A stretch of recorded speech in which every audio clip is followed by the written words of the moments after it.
Roky Gerung ternyata takut pada Jokowi. Kesombongannya rontok seketika. Ditulis oleh Erika Ebener di siwar.com. Sebelum kita lanjut, jangan lupa subscribe dan nyalakan loncengnya agar Anda menjadi yang pertama mendapatkan informasi dari jurnal terupdate.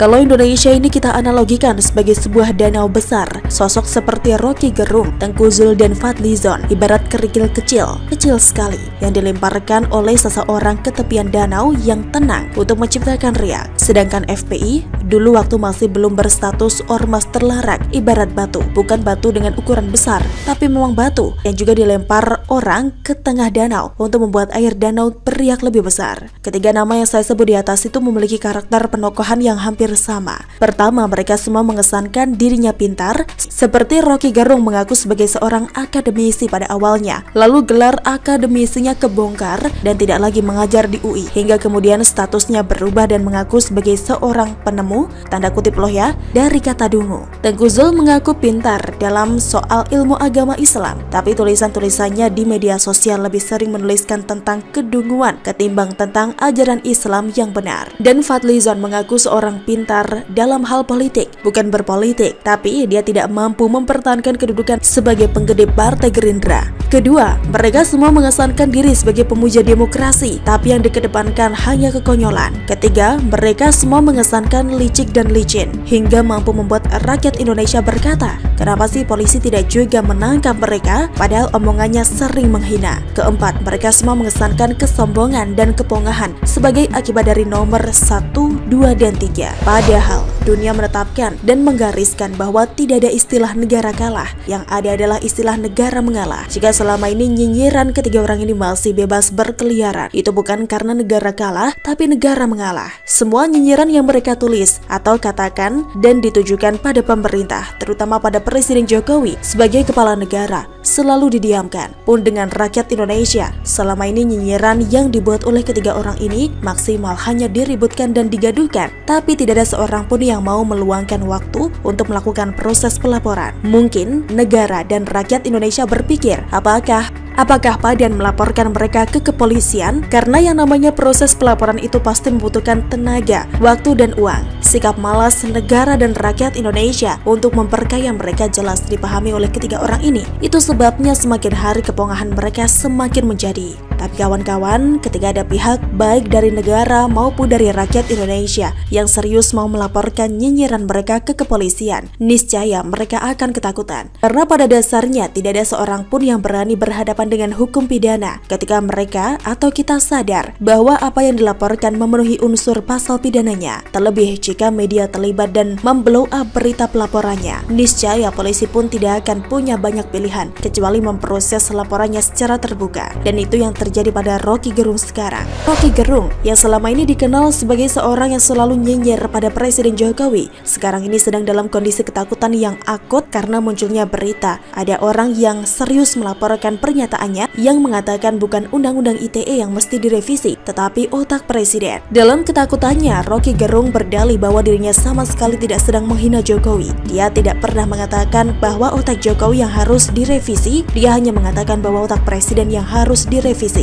Coba saya terangkan ya, barusan tadi 2-3 jam lalu ini ada berita bahwa saya akan dilaporkan ke polisi oleh seseorang yang merasa saya menghina Presiden. Karena kemarin saya memang terangkan di FNN karena ditanya oleh Harsubino Arif. Roky Gerung menegaskan bahwa dalam pernyataannya itu dirinya menyebut Presiden tidak paham mengenai demokrasi dan yang harus direvisi bukanlah Undang-Undang ITE, akan tetapi otak Presiden. Sekali lagi dia menegaskan bahwa dirinya tidak pernah menyebut otak Jokowi, namun otak Presiden.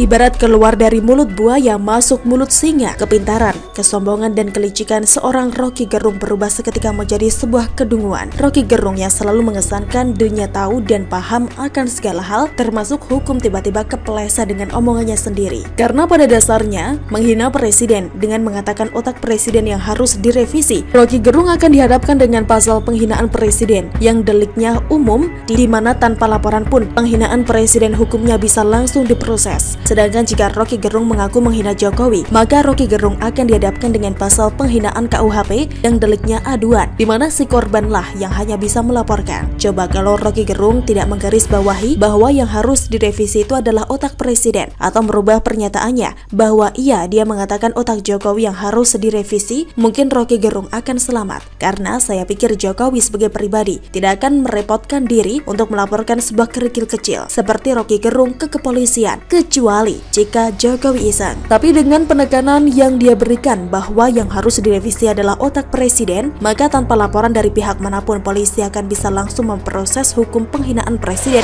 yang dia lakukan. Bayangkan saja bagaimana otak, server atau sumber kecerdasan manusia bisa direvisi. Menyatakan otak presiden harus direvisi jelas adalah sebuah kalimat penghinaan. Jika kita merujuk pada kalimat awal, yaitu bukan undang-undang ITE yang harus direvisi, siapapun presidennya, jelas yang dia tuju adalah Presiden Indonesia. Gak mungkin dong membicarakan soal revisi undang-undang ITE yang berlaku di Indonesia, tapi otak Presiden Amerika yang harus direvisi. Karena secara logika atau secara dengkulika sekalipun, ketika kita membicarakan apa yang berlaku di Indonesia dan dihubungkan dengan presiden, pasti yang dimaksud itu adalah Presiden Indonesia. Dan menghina Presiden Indonesia itu ada undang-undangnya tersendiri. Jadi sangat wajar kalau kemudian Rocky Gerung sekarang ini dalam kondisi ketakutan akut. Apalagi di dalam tubuh pemerintahan Indonesia itu ada Profesor Edi Hiarij SH MH MHum, seorang suhunya para pakar hukum Indonesia. Sebagaimana dia akan membela dirinya, penjelasan yang diberikan saja malah memperparah kondisi pidananya. Kepintaran, kelicikan dan kesombongan seseorang itu ternyata memang hanya bisa dirontokkan oleh rasa ketakutan dirinya. Dan itulah kondisi Rocky Gerung sekarang. Semoga laporan penghinaan Presiden Rocky Gerung ini segera diproses dan diberitakan, biar kita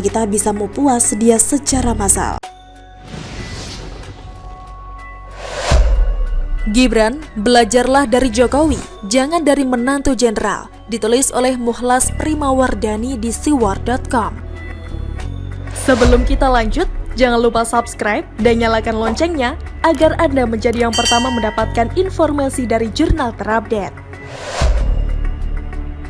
Perjalanan karir Presiden Jokowi tidaklah mudah. Jokowi bukanlah anak dari Presiden Soekarno seperti Megawati, Rahmawati, dan Sukmawati, di mana selama bangsa ini masih tegak berdiri, nama itu akan selalu dikenal sebagai bapak pendiri. Jokowi bukan pula menantu dari Sarwo Edi Prabowo, seorang Letnan Jenderal TNI yang merupakan seorang tokoh militer Indonesia. Bukan pula seorang anak ekonom terkenal seperti Prabowo Subianto. Profesor Dr. Sumitro Joyo Hadikusumo adalah salah seorang ekonom Indonesia yang terkenal. Murid-muridnya banyak yang berhasil menjadi menteri pada era Soeharto seperti J.B. Sumarlin, Ali Wardana, dan Wijoyo Nitisastro. Menjadi seorang politikus tanpa nama besar orang tua bukanlah perkara yang mudah. Akan banyak sekali halangan dan rintangan yang akan menghadang jalan seseorang ketika meniti karir di dalam bidang politik. Jika orang tuanya merupakan orang besar di negeri ini, tentunya akses, modal, relasi, jaringan, dan lain-lain akan terlihat mudah dalam meniti karir di dunia politik. Hal itu terjadi lantaran karir politik bukanlah karir yang mudah.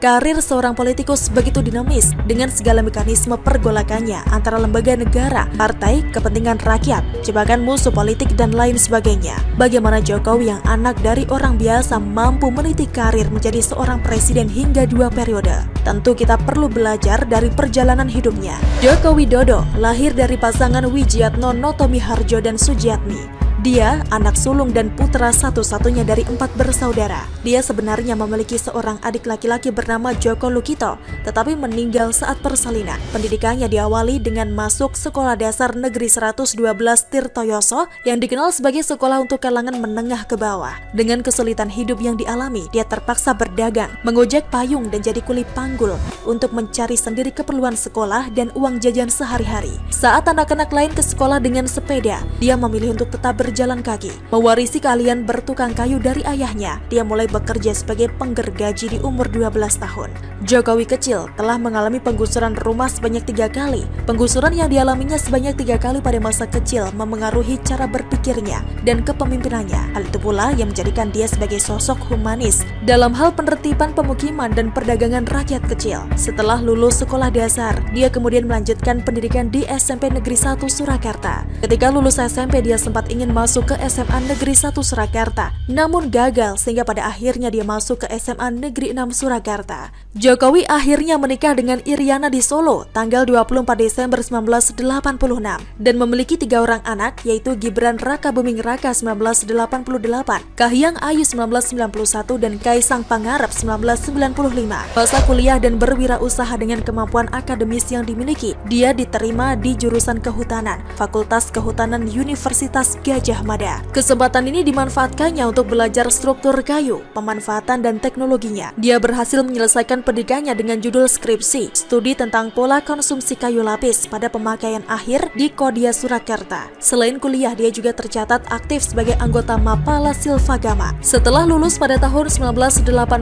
dia bekerja di BUMN PT Kertas Kraft Aceh dan ditempatkan di area hutan pinus Merkusi di daratan tinggi Gayo, Aceh Tengah. Tapi dia pulang menyusul istrinya sedang hamil 7 bulan. Dia bertekad berbisnis di bidang kayu dan bekerja di usaha milik pamannya, Miono, di bawah bendera CV Roda Jati. Pada tahun 1988, dia memberanikan diri membuka usaha sendiri dengan nama CV Rakabu yang diambil dari nama anak pertamanya. Usahanya sempat berjaya dan juga naik turun karena tertipu pesanan yang akhirnya tidak dibayar. Namun pada tahun 1990, dia bangkit kembali dengan pinjaman modal 30 juta rupiah dari ibunya. Usaha ini membawanya bertemu Mitch Romagnan yang akhirnya memberikan panggilan yang populer hingga kini, Jokowi. Dengan kejujuran dan kerja kerasnya, dia mendapatkan kepercayaan dan bisa berkeliling Eropa yang membuka matanya. Pengaturan kota yang baik di Eropa menjadi inspirasinya untuk diterapkan di Solo dan menginspirasinya untuk memasuki dunia politik. Jokowi ditempa sendiri oleh hidup. Teori-teori kepemimpinan dan kenegaraan yang dia miliki, dia capai dengan belajar dari alam, pengalaman hidup, dan perjalanan pasang surut dunia usaha yang dia geluti. Jokowi tidak ditempa dengan hidup mudah. Politikus lain mungkin juga mengalami masalah dalam hidupnya lantaran sebagaimana orang dalam menjalani hidup. Namun perjalanan karirnya sebelum menjadi seorang presiden tentunya lebih berliku dan lebih tertempa daripada seorang anak proklamator, menantu seorang jenderal, dan ekonom terkenal di Indonesia. Untuk Mas Gibran, pendidikan dan jalan bisnismu bisa jadi lebih baik dari Jokowi, ayahmu. Tetapi perihal jiwa kepemimpinan, kenegarawan, dan segala kemampuan yang dibutuhkan seorang politikus, cukuplah belajar dari ayahmu. Jangan menoleh kepada mantan jenderal yang mengeluarkan album apalagi membangun museum dari uang negara. Jangan pula menoleh pada anak ekonom yang sempat meninggalkan negeri. Jangan pula menoleh pada anak proklamator yang awalnya bersumpah tidak berpolitik dengan saudara-saudarinya, akhirnya berkhianat dan berpolitik. Cukup belajarlah dari ayahmu di depan matamu, orang yang sedari kecil menempamu tentang apa itu hidup. Terima kasih. Bagaimana menurut Anda? Silahkan tulis komen Anda di kolom komentar. Jangan lupa untuk like, subscribe, dan share. Argana pamit, sampai jumpa.